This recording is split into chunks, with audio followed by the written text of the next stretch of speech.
있죠? 혹시 막 더위 먹고 쓰러지시거나 그러진 않으셨죠? 쓰러지셨어요? 다 대답이 없으셔가지고 깜짝 놀랐네. 수액으로. 감사합니다. 수액으로. 좋습니다. 네, 여러분 다들 잘 아시는 것처럼 저는 에바다 선교교회 처음 왔을 때는 중고등부 전도사로 왔습니다. 그때 그 3년을 중고등부에서 보냈고 지금 2년째 청년부에 같이 함께하고 있는데 사실 그래서 가끔 놀랄 때가 있어요. 태근이가 몇 살 때 저를 처음 봤죠?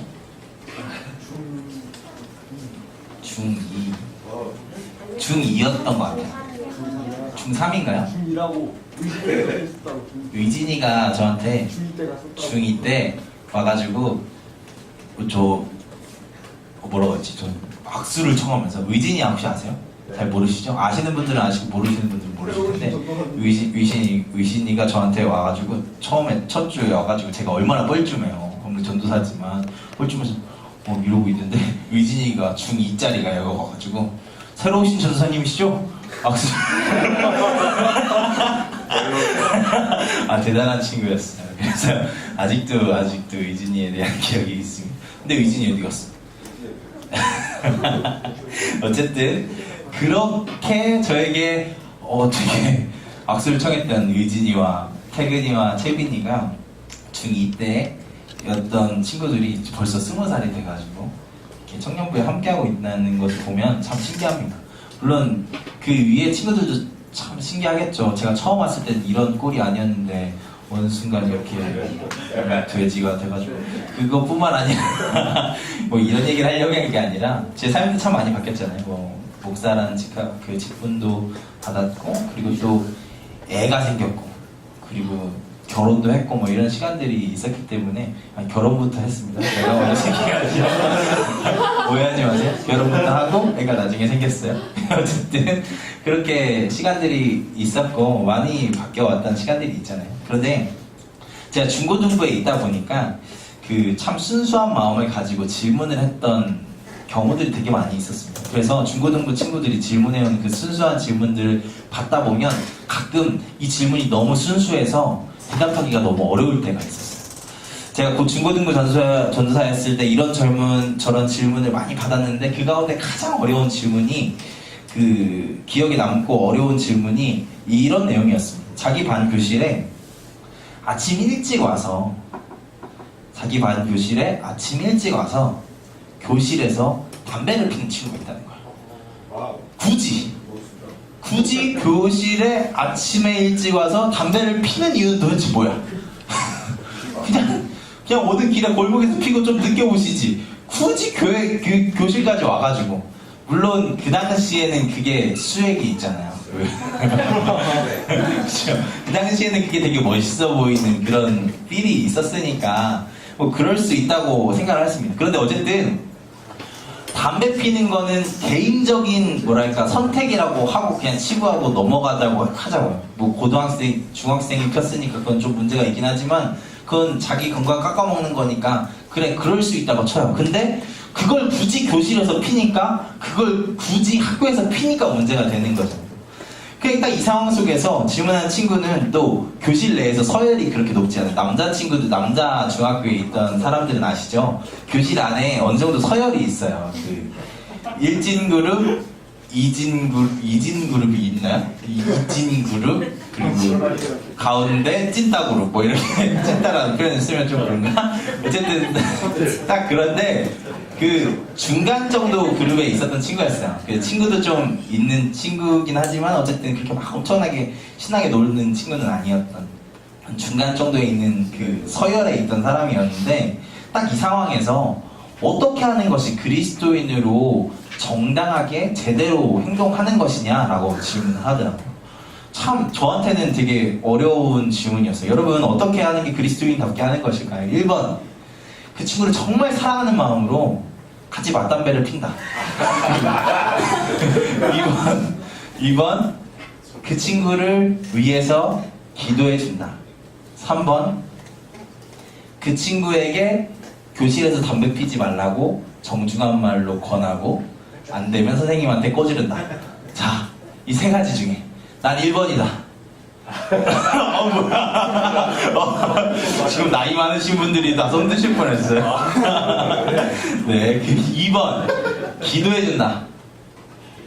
3번 가서 이야기하고 안 되면 꼬지른다. 네, 4번은 뭔가요? 펜다. 4번 얘기해주세요. 펜다.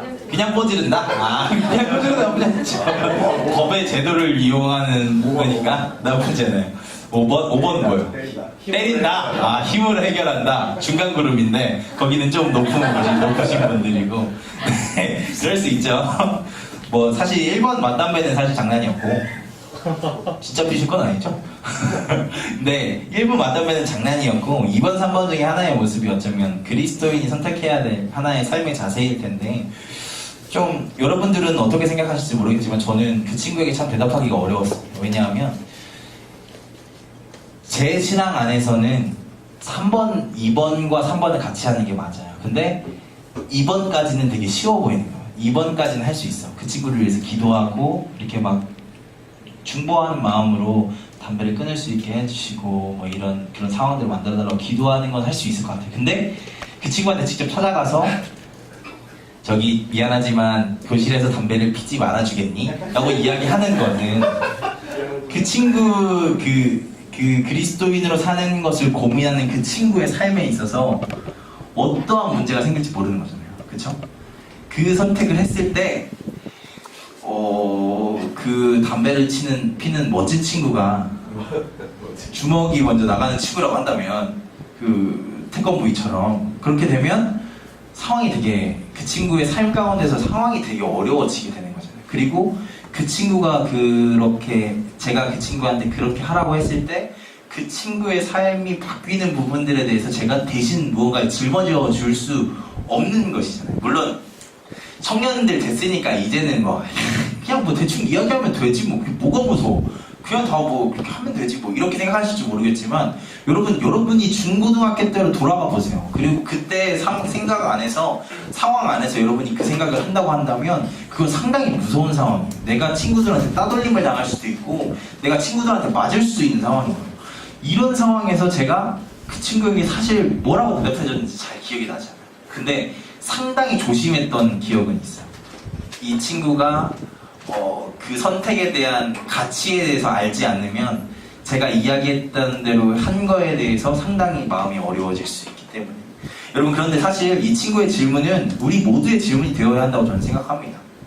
이것은 우리가 세상 속에서 만나는 참 어려운 질문 가운데 하나여야 된다고 생각해요. 우리가 세상 속에서 어떤 문제를 만났을 때 기도하고 참고 또 참는 것을 하는 존재가 그리스도인인가 아니면 그 상황에서 저항하고 싸워야 하는 존재가 그리스도인인가 한 번 정도 우리가 고민해봐야 되지 않겠습니까? 사실 저는 어렸을 때 교회에서 배웠던 저의 신앙관은 언제나 참고 기다리고 기도하는 것이 기독교인의 자세라고 배워왔습니다. 무언가 행동하는 것은 믿음 없는 사람들이나 하는 것이라고 이야기를 들었던 적이 있어요. 나라가 이상해? 그러면 우리가 눈물로 회개하면서 기도해야지. 다른 이웃이 불의한 일을 당했어? 그럼 가서 눈물로 기도해주고 그냥 위로해주면 되지 라고 이야기하는 것이 그리스도인의 자세라고 배웠었던 것 같아요. 물론 저는 하나님께서 우리의 기도를 분명히 들으시고 반드시 응답하시는 분이라는 것을 믿습니다. 그런데 어떤 면에서는 기도는 정말 쉽다는 생각이 들지 않으십니까? 어쩌면 나에게는 아무런 피해가 없는 것이잖아요. 그냥 나 혼자 기도하는데 누가 뭐라고 하겠습니까? 하지만 내가 그 불의한 일을 보고 어떤 행동을 하는 것은 나에게 생각하지도 못한 어려움들을 가져다 주기도 할 수도 있는 것이 그런 것이잖아요.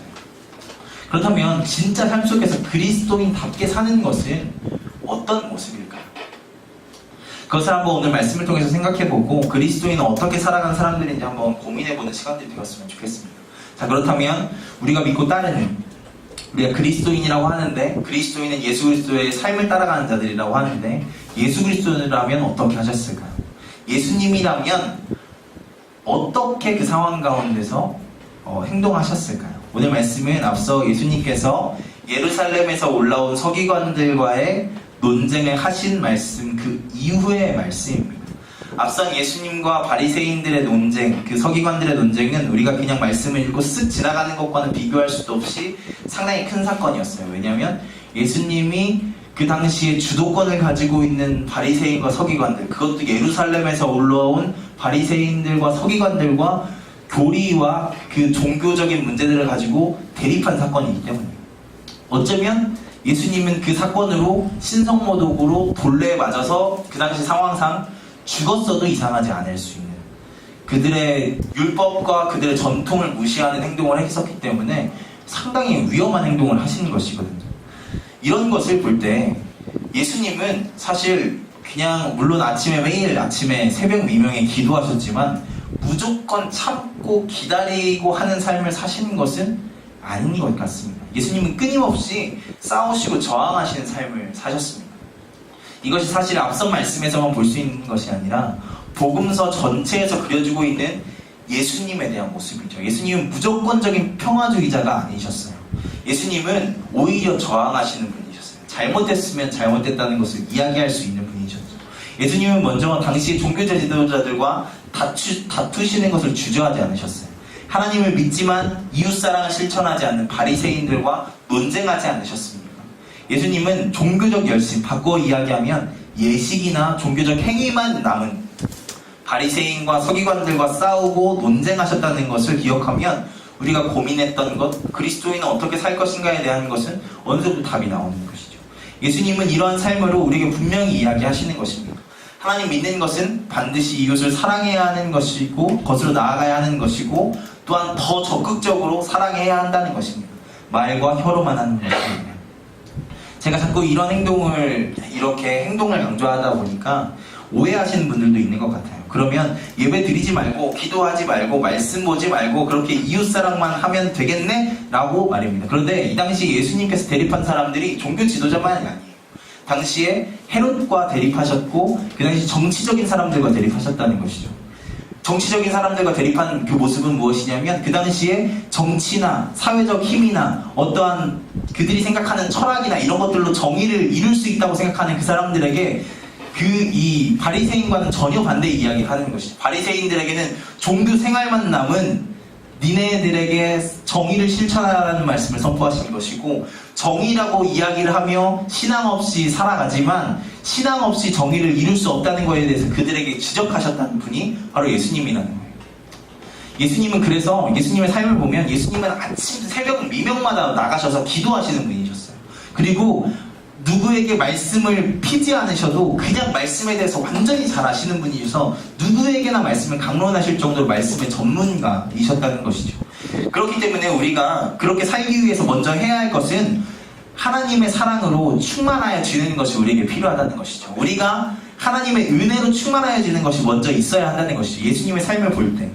그리고 듣고 읽고 기도하는 시간들을 구별해서 예배도 정말 마음 다해서 드려야 한다는 것이죠. 그럴 때 우리가 하나님께서 말씀하시는 그 정의를 실천하는 삶을 살아갈 수 있다는 것이죠. 그럼 목사라는 직분을 예로 들어서 한번 이야기를 해볼게요. 여러분, 누군가 그 목사가 되고 싶어 했어요. 그래가지고 목사가 됐어요. 근데 어떻게 해서 목사가 돼가지고 뭐 나름대로 복잡하고 어려운 그 시험의 과정들과 면접의 과정들을 다 통과해서 목사가 됐는데, 목사가 되고 나서 기도도 안 하고 말씀도 안 보고 공부도 안 하고 목사라는 직분만 감당하면 어떻게 되겠습니까? 자기소개하는 것 같아서 마음이 참 그런 건 아니지만 어쨌든 여러분, 그렇게 되면 어떻게 되겠어요? 망하는 거죠. 그러면 나가리 되는 거예요. 자기의 생각이 옳은 대로만 가게 되는 것은 그 직분을 제대로 감당할 수 없는 것이죠. 자기가 생각하는 정의대로만 가게 된답니다. 세상의 정의를 실천하겠다고 하면서 예배도 안 드리고 하나님에 대한 말씀과 하나님이 주시는 사랑 없이 이것을 이루려고 한다면 세상의 다른 사람들과 똑같이 되는 것이죠. 좀 다른 이야기를 하자면, 여러분, 수많은 정치인들을 우리가 욕하지만 그 사람들이 처음부터 자기가 정치인으로 살아가면서 우리 사랑하는 대한민국 백성들의 등골을 빼먹어서 내가 더 건강해지고 더 부유해져야겠다는 생각들을 가지고 정치에 뛰어든 사람들이 있을까요? 물론 있을지도 모르겠지만 대부분 그렇지 않다는 것이죠. 우리가 생각해보세요. 우리가 어렸을 때 대통령이 되고 국회의원이 된다고 했을 때 그때 꿈은 좋은 나라를 꿈꾸는 거였고 모두가 잘 사는 것들을 꿈꾸면서 정치인이나 대통령을 꿈꾸지 않았냐는 것이죠.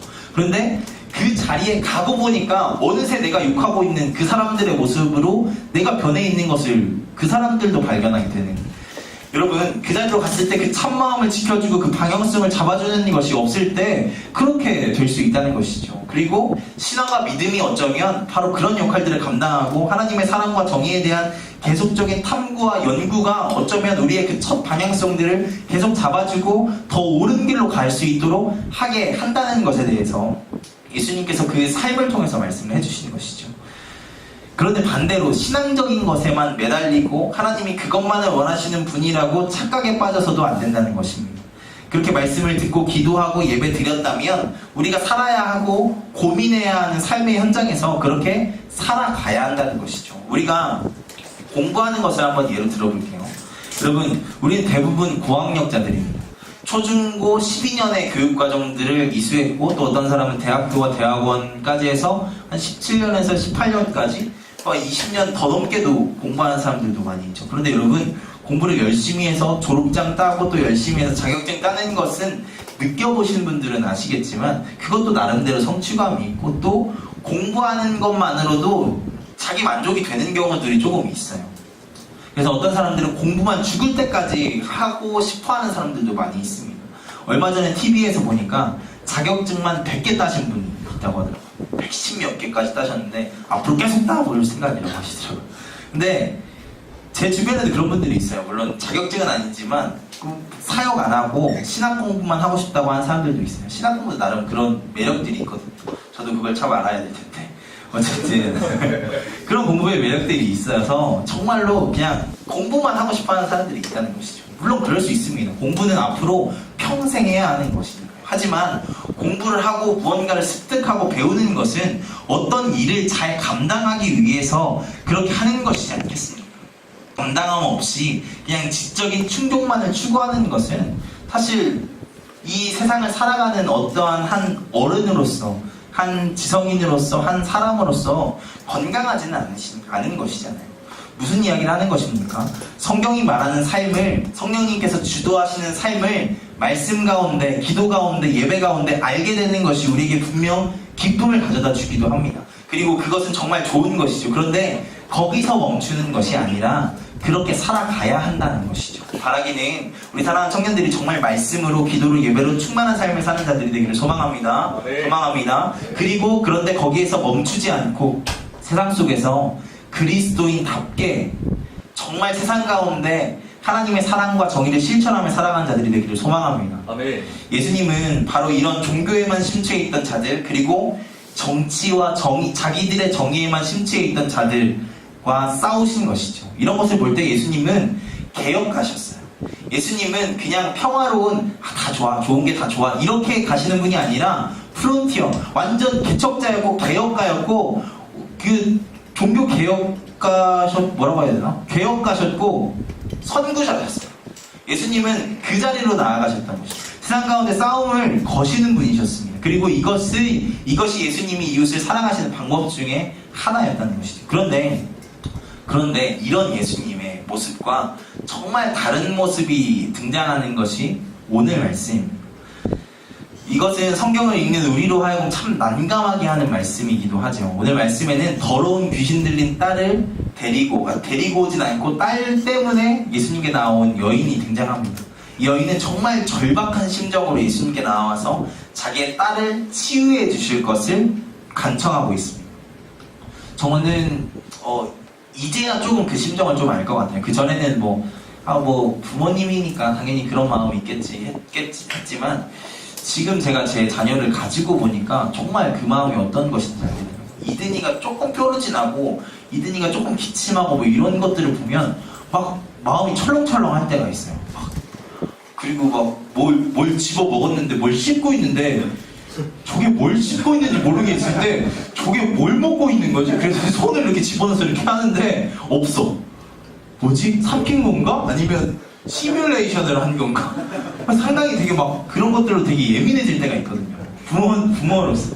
사실 누가 씹고 있으면 재영이가 오물오물 거리고 있으면 그러려니 하겠지. 껌 씹거나 아니면 담배 씹거나 장난이고요. 그냥 뭐 씹고 있겠지 하겠는데 내 자식이 그러고 있으니까 그냥 이러고 있는데 입속을 막 이렇게 했는데 아무것도 없어. 뭐지? 이러면서 혀를 씹었나? 이런 생각들이 들고 얘가 뭘 잘못 먹었나? 얘 잘못 먹으면 어떻게 하지? 이런 막 부모가 되면 겁쟁이가 되거든요. 근데 그 부모가 되면 겁쟁이가 되는 그 마음 가운데서 딸의 귀신이 들렸어. 얼마나 마음이 처절하고 마음이 괴로운 상태로 예수님께 나왔겠냐는 것이죠. 정말 마음이 아프고 어려운 마음으로 왔겠죠. 그런데 여기에 예수님의 반응이 너무 이상하지 않습니까? 지금까지 예수님의 모습이라면 그래 데리고 와, 그럼 내가 고쳐줄게 말씀해 주실 만도 한데 예수님은 전혀 의외의 대답을 하시죠. 예수님은 뭐라고 대답하시냐면 자녀들의 떡을 취해서 개들에게 던지는 것이 마땅하지 않다라고 대답을 하십니다. 자녀들의 떡을 취해서 개들에게 던지는 것이 마땅하지 않다. 이것은 정말 예상 외의 대답이지 않습니까? 예수님이 어떻게 이런 얘기를 하실 수 있을까요? 여기에서 비춰지는 예수님의 모습은 마치 예수님과 논쟁했던 그 바리새인과 서기관들과 같은 모습이고, 또 다른 한편으로는 그 정치 권력자들의 그 모습으로서 약간 권위주의적이고 아주 그 보수적인 어떠한 모습들, 개혁이라는 것은 그 당시의 생각들을 깨부시고 그 좋지 못한 방향으로 생각하는 것들을 깨부셨던 예수님의 그 삶과 행동의 모습과는 전혀 다른 모습들을 보여주고 계시는 것처럼 느껴집니다. 예수님께서 왜 이렇게 매몰차게 여성을 맞이하셨을까요? 우리가 좀 예수님에 대해서 더 이해하지 못할 수 있도록 제가 그 당시 상황에 대해서 좀 더 설명을 해볼게요. 이 당시 사람들의 생각, 특히 유대인의 생각 안에서 이방인들은 개만도 못하다라고 생각을 하던 사람들이 유대인들이었어요. 그러면 이방인들은 유대인을 어떻게 생각했을까요? 니들도 개만도 못하다라고 생각을 했어요. 그러니까 서로 앙숙인 상황이었던 것이죠. 똑같이 개와 같이 무시하고 서로를 미워하고 경멸하는 마음을 가지고 있는 게 유대인과 이방인의 그 사이 가운데 있었다는 것이죠. 그러니까 예수님도 지금 그 당시 유대인들이 가지고 있던 이런 어떻게 보면 건강하지 못한 생각을 말씀하셨다는 것이죠. 그리고 또 더 이해가 안 되는 부분들에 대해서 이야기를 하자면 지금의 상황도 문제가 있습니다. 이 당시에 남자와 여자와의 사회적 격차는 지금과는 상상도 할 수 없을 정도의 차이가 있었던 때였죠. 여자가 남자에게 말을 거는 것은 있을 수도 없는 거예요. 형빈 형제. 여자가 네, 여기까지. 제 사례를 얘기하면 여자가 오빠 저 좋아해요? 이렇게 이야기를 할 수가 없는 상황이에요. 무슨 말인지 아시겠어요? 어떻게 감히 여자가 남자한테 마음을 표현해요? 제 상황 얘기하는 거지.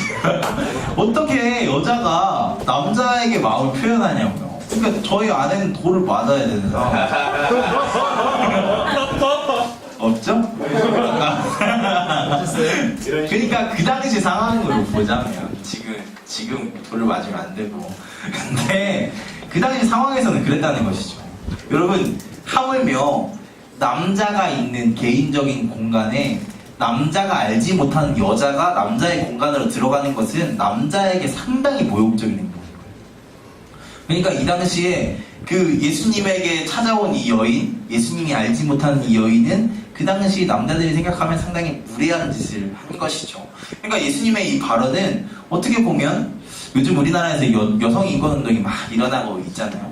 그래서 이 운동이 잘 되는 것이 저는 중요하다고 생각합니다. 정말 잘 돼야 된다고 생각해요. 언제 또 이야기할 기회가 있다면 꼭 이야기를 하고 싶은데, 어쨌든 그 사람들이 언어로 표현하면 물론 정말 잘못된 표현이지만 한남적인 발언을 이 사람이, 이 예수님이 하고 계시는 것이죠. 한남적인 표현이 뭔지 아세요? 한남적이다라는 거 들어보셨어요? 한국 남자적이다라는 표현으로 보수적인 그리고 권위주의적인 남자에 대해서 이렇게 좀 조롱하는 말로 쓰는 게 한남교회예요. 근데 예수님이 그런 말씀을 하시는 거예요. 왜? 근데 사실 예수님의 전체 사역을 보면 예수님은 그렇게 권위적인 분이 아니셨어요. 예수님께서는 그 남자의 권위를 내세우시는 분이 아니셨다는 것을 어디서 발견할 수 있냐면, 예수님의 제자들 중에 정말 많은 수가, 우리는 흔히 12명의 남자 제자들만 생각을 하잖아요. 근데 잘 생각해보세요. 예수님이 십자가에 못 박히셨을 때 남아있는 건 다 여자 제자들이었어요. 여성 제자들만 남아있었어요. 그러니까 예수님의 그 사역 가운데 드러나진 않았지만 정말 많은 수가 차지하고 있었던 것이 여자 제자들이었다는 것이죠. 그러니까 예수님의 사역 안에서 여자에 대한 인권을 이렇게 짓밟으면서 이야기하실 분이 아닌데 이렇게 이야기하셨다는 것이죠. 그렇다면 마가는 왜 예수님의 이런 의외의 행동, 그런 발언을 기록하고 또한 특별히 바리새인과 서기관들과 논쟁 이후에 이 사건을 배열해서 기록을 하고 있는 것일까요?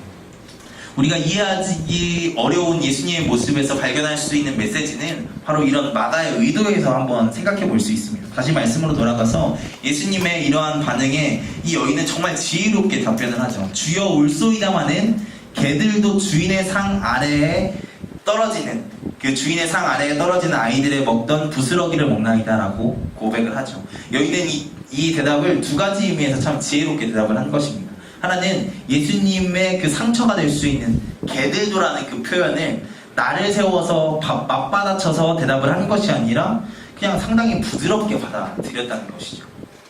두 번째는 그렇게 부드럽게 답변을 했지만 할 말은 정확하게 했다는 것이 두 번째입니다. 결국 여인이 이야기하는 것은 개들도 자녀의 밥상에 참여해야 하지 않겠냐는 이야기를 지금 하고 있는 것이지 않습니까? 바꿔 이야기하면 개들이라 불리는 이방인들도 하나님의 자녀의 밥상, 하나님의 은혜의 밥상에 참여해야 하는 것 아니냐고 지금 예수님께서 그렇게 말씀하셨으니까 그렇게 돼야 되는 것 아니냐고 예수님께서 되묻고 있는 것이, 지금껏 예수님이 그러셨던 것처럼 그 당시에 이방인들을 향한, 그리고 여성을 향한 잘못된 시선에 저항하지만 그들과 같은 폭력적인 방법이 아니라 예의 있고 오히려 품격 있는 저항을 했다는 것입니다. 그리고 이러한 대답에 여인에게 예수님은 내가 옳다라고 대답을 해주십니다. 헬라어 원문으로 보면 오늘 우리가 읽은 성경 말씀대로 내가 이렇게 말하였으니라고 번역을 하는 것이 많지만 문맥상으로 보면 내 말이 옳다라고 해석하는 것이 조금 더 맞습니다. 그러니까 돌아가라, 귀신이 내 딸에게 나갔느니라고 대답을 하신 것이죠. 예수님은 그 당시 잘못된 시선으로 고통받는 이 한 여인의 저항을 옳다고 인정해 주신 것입니다. 어떤 신학자는 예수님이 이 여인에게 한 수 배운 장면이라고까지 이야기하는 사람들도 있어요. 하지만 마가의 의도는 오늘 말씀에 이어서 다음 말씀에도 이방인을 치유해 주신 예수님에 대해서 그리는 것을 볼 때 예수님이 지금까지와는 다른 잘못된 생각을 가지셨다라고 우리가 이해하고 생각할 수는 없는 것 같아요. 어쩌면 마가는 이 이야기를 통해서 예수님께서 하신 사역이 어떠한 것이고 그 구원의 범위가 어디까지이고 그 구원에 참여하는 것이 어떠한 모습인지 보여주려고 했다라는 것을 볼 수 있는 것이죠. 바꿔 이야기하면 예수님께서 이런 상황들을 만드셔서 어떠한 메시지를 우리에게 던지려고 하셨는데 그것이 바로 이런 메시지였다라는 것을 마가가 이런 이야기 구조를 통해서 이야기를 하려고 했다는 것이죠. 이렇게 볼 때 그리스도인이 된다는 것은 그냥 내 자신의 현실과 세상에 자족하며 살아가는 것만을 의미하는 것 같지는 않습니다. 성경이 보여주는 것은 우리 삶의 현장 가운데 우리가 경험하고 있는 어려움을 하나님께 기도로 아뢰는 것, 그것이 하나님을 믿는 그리스도인의 자세라는 것을 보여주고 있습니다. 사실 우리가 구하는 기도에 대해서 믿음 좋은 사람들이 오해하는 경우들이 있습니다. 너무 하나님께 달라는 기도만 하는 것 같아서 죄송해서 그런 기도하기가 어렵다라고 이야기하는 경우도 있죠. 하지만 언제나 우리는 하나님께 도움을 받을 수밖에 없는 부족한 존재들이 바로 우리이지 않습니까? 우리가 하나님을 인정하고 전지전능하신 분이라는 것을 인정한다면 하나님께서 나를 도와주실 수 있는 분이라는 것을 인정하며 나의 삶의 문제를 내어맡기고 기도해야 하는 것이겠죠. 오늘 말씀의 여인처럼 말입니다. 그리고 또 한편으로는 세상의 불의한 시선에 저항하며 나가는 것 또한 그리스도인의 사명이라는 것이죠. 그냥 참고 사는 것이 그리스도인이 살아가야 될 모습이 아니라 내가 조금 피해 보더라도 예수님처럼, 오늘 말씀의 여인처럼, 또 예수님처럼 내 이웃이 당한 불의에, 또한 세상 가운데 있는 불의에 평화적으로 저항하는 것이 그리스도인의 부르심이라는 것입니다. 그래서 저는 그리스도인들이 더 세상에 관심을 갖고 움직여야 한다고 믿습니다. 부정의하고 옳지 못한 것에 소리를 내며 저항하는 약자들의 소리를 대변하는 것이 그리스도인의 또 다른 부르심이라는 것이죠. 3.1운동 가운데 교회가 그랬던 것처럼, 흑인 해방운동에 교회가 앞장섰던 것처럼 이 땅의 교회들이 침묵하고 참고 견디는 것을 강조할 것이 아니라 세상 가운데 소리를 내고 하나님의 영광의 빛을 드러내며 세상에 하나님의 영광을 드러내는 교회가 되어야 한다는 것이죠. 저는 바라기는 우리 청년부가 그런 역할을 감당하는 공동체가 되기를 소망합니다. 이 땅에서 작은 자들의 소리를 대변하고 그리고 아프고 괴로운 자들의 소리를 대변하는 자들이 되기를 소망합니다. 정말 기도함으로 하나님의 마음을 받아서 약하고 소외된 자들에게 하나님의 손길을, 하나님의 사랑의 손길을 대신 전달할 수 있는, 그리고 그 소리를 대신 내줄 수 있는 저항하는 그리스도인이 되길 간절히 소망합니다. 우리 이 시간 같이 찬양하고 기도하겠습니다. 우리 그리스도의 계절 찬양하겠습니다.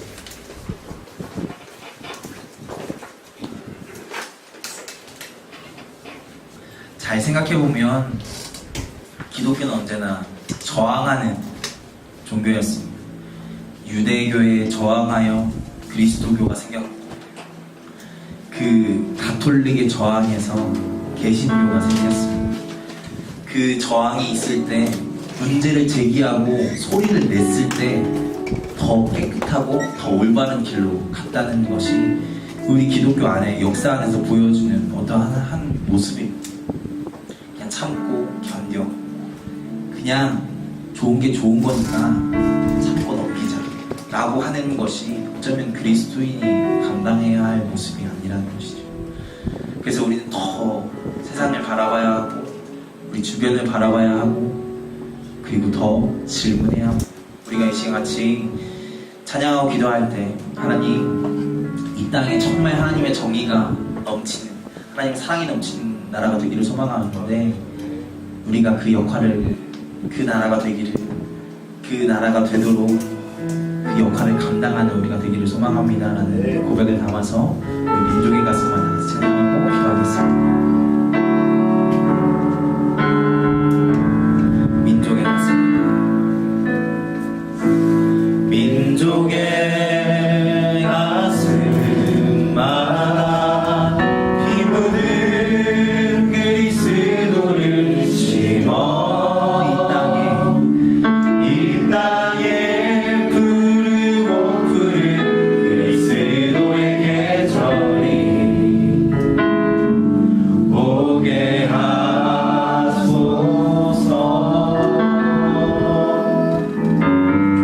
오게 하소서.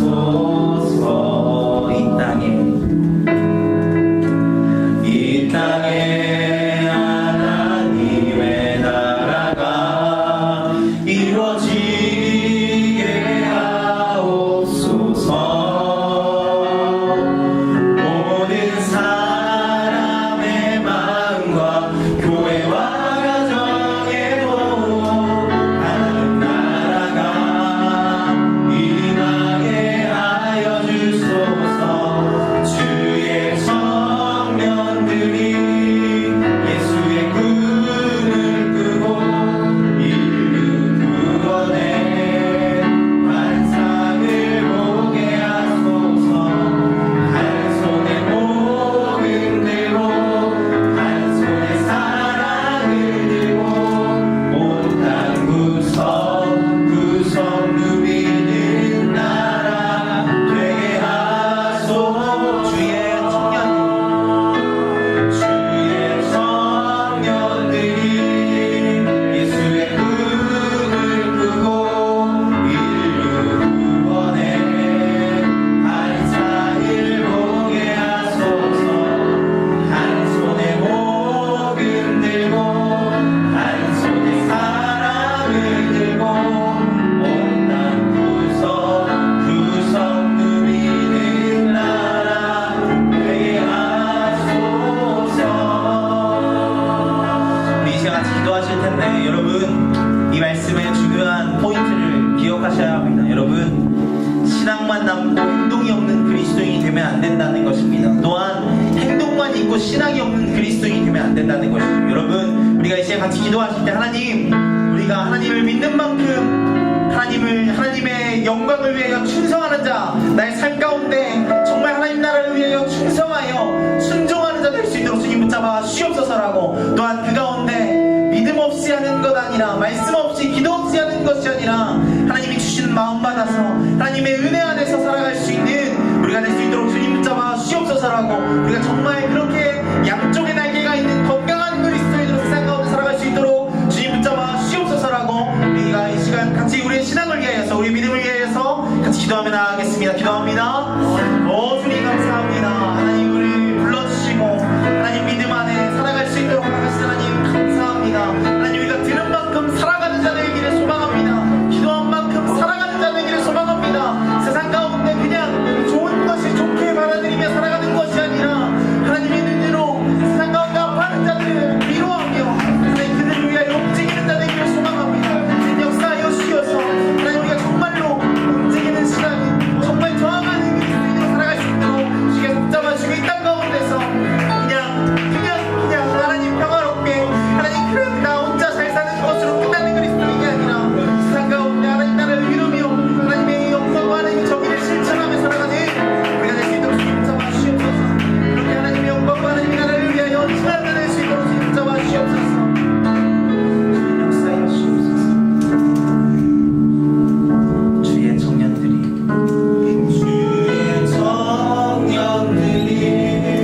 예수의 꿈을 꾸고 이를 구원해 환상을 보게 하소서. 한 손에 목을 들고 한 손에 사랑을 들고 못한 구석 누리는 나에게 하소서. 그럼 어떤 목사님은 어떤 분은 이 찬양의 고백이 너무나도 허황되다고 이야기를 합니다. 이 땅에 하나님 나라가 어떻게 될 수 있냐라고 이야기를 하죠. 여러분 그런데 저는 이 찬양의 고백이 정말 중요하다고 생각합니다. 이 땅에 주의 청년들이 예수의 꿈을 꾸고 인류 구원의 환상을 보는 이 땅이 하나님 나라가 되는 그 환상을 우리가 보고 꿈꾸며 나아가야 된다고 생각합니다. 물론 그것이 이 땅 가운데 완전히 이루어지기 위해서는 우리의 힘과 노력으로 될 수 있는 것은 아닙니다. 하지만 우리가 그런 꿈을 꾸고 이 땅 가운데 나아가야 된다는 것이죠. 그런 꿈을 꿀 때 이 땅 가운데서 그냥 나 혼자 잘 살고 나 혼자 믿음 지키고 살아가는 것이 아니라 정말 세상 가운데 그리스도인의 자녀의 역할들을 감당하며 살아갈 수 있다는 것입니다. 우리가 이 시간 그 자녀의 역할들을 감당하는 그런 사람들이 되기를 소망합니다. 그렇게 결단하며 세상 가운데 나 혼자 잘 먹고 잘 사는 것으로 그치는 그리스도인이 아니라 진짜 세상 가운데 하나님의 나라를 꿈꾸며 이루어가는 귀한 청년들 되기를 간절히 소망합니다. 자, 기도하겠습니다. 사랑하는 하나님 감사합니다. 우리 가운데 하나님 불러주시고 예배드릴 수 있도록 허락하여 주시고 이 시간 같이 말씀을 나눌 수 있도록 허락하신 하나님 너무나도 감사합니다. 하나님 이 시간 예수 그리스도의 삶의 모습을 보며 그리스도인의 삶이 그냥 마냥 평화만을 외치는 것이 아니라 때로는 사랑과 정의를 위해 저항하기도 하는 삶이라는 것을 배웠습니다. 하나님 우리가 같이 이 말씀을 기억하며 삶 가운데 살아낼 때 정말로 우리가 세상 가운데 하나님 나라의 비전을 가지고 그 꿈을 꾸며 나아갈 수 있는 우리 사랑하는 청년들 될 수 있도록 주님 붙잡아 주시옵소서. 그러기 위하여서 말씀에 더 집중하게 하시고 그러기 위하여서 더 기도하는 자 되게 하시고 그러기 위하여서 더 예배하는 자 되게 하여 주셔서 세상을 향한 하나님의 마음을 받아 정말 하나님이 기뻐하시는 삶들 살아가는 우리가 될 수 있도록 주님 붙잡아 주시옵소서. 감사합니다. 사랑합니다. 예수 그리스도의 이름으로 기도하였습니다.